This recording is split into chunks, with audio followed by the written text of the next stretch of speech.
On BBC One shortly, Kid Jensen introduces this week's edition of Top of the Pops. And with the time now at 7:21, here's the mid-evening news on BBC Two with Angela Rippon.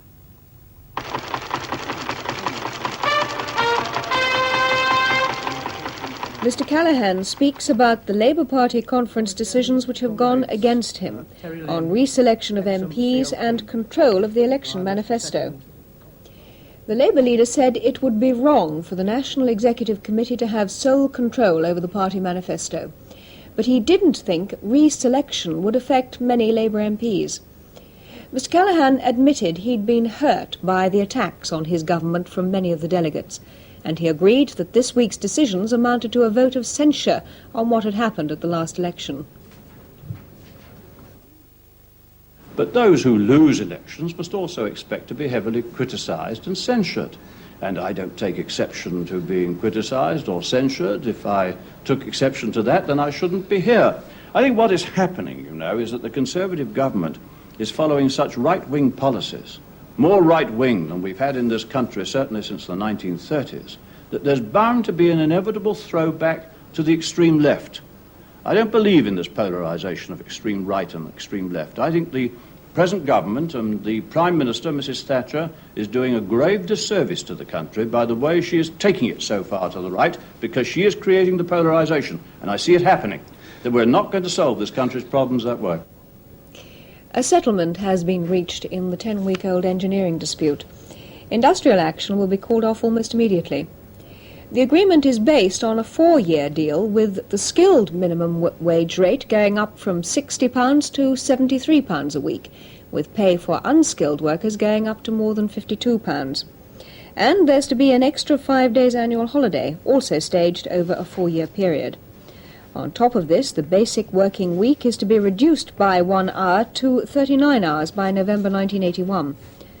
Our industrial correspondent says this concession on hours is the first for any major industry and will inevitably have repercussions elsewhere. Already, the Engineering Workers' Union president, Mr Terry Duffy, has described the settlement as a victory for the unions and says the shorter working week is a significant breakthrough. Earlier, there had been trouble at the Rosedale plastic mouldings factory at Bedwas in Mid Glamorgan, which has been closed permanently because of the dispute. Scuffles started when about 150 pickets blockaded the plant and tried to stop lorries removing products made before the strike started. David Williams reports. A fleet of 17 lorries brought in to remove the last of the factory's products were quickly and effectively stopped from leaving by pickets made redundant in the plant closure.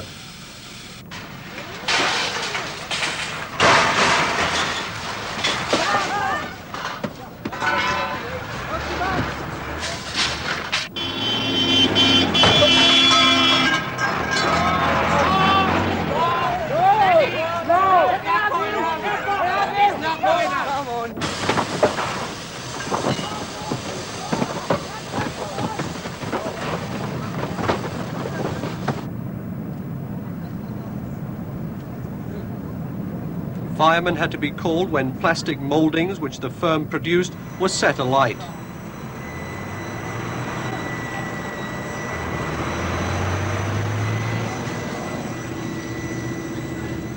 The pickets eventually forced the lorries to leave without their cargo. In the West Country, a man is helping police with their inquiries following the murder of a 31-year-old village policeman, Desmond Kellam, the father of 2 children. Police say he died after a single blow from an axe as he tried to arrest a would-be thief at Trowbridge in Wiltshire. The police believe that the murderer had battered the back door of a shop in the town with the same axe minutes before the murder. Andrew Harvey reports. The murder has shocked the town of Trowbridge. All day offers of help and support have been pouring into the police.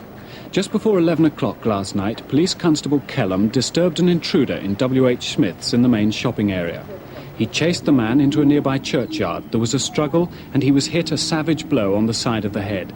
He managed to stagger 50 yards down the church path before collapsing. He was found by a member of the public but died on the way to hospital. Police Constable Kellam's colleagues, many of whom volunteered for duty as soon as they heard of the attack last night, have been searching every inch of ground in and around the churchyard. They're looking for a heavy axe-like instrument. They also want to talk to anyone at a discotheque last night in the Capricorn Club a few yards away. Queen's Park Rangers manager Tommy Docherty has been taken by detectives to Derbyshire, where he's said to be assisting a police investigation. Police are conducting inquiries under the Prevention of Corruption Act at Derby County Football Club, where Mr. Docherty was manager from September 1977 until this May. The inquiries are believed to involve sponsorship, season tickets and transfer deals with America. Mr. Docherty, who's 51, still has a permanent home in Derbyshire, despite his recent appointment with the London club. The Pope, continuing his tour of America, has been speaking about the Church's position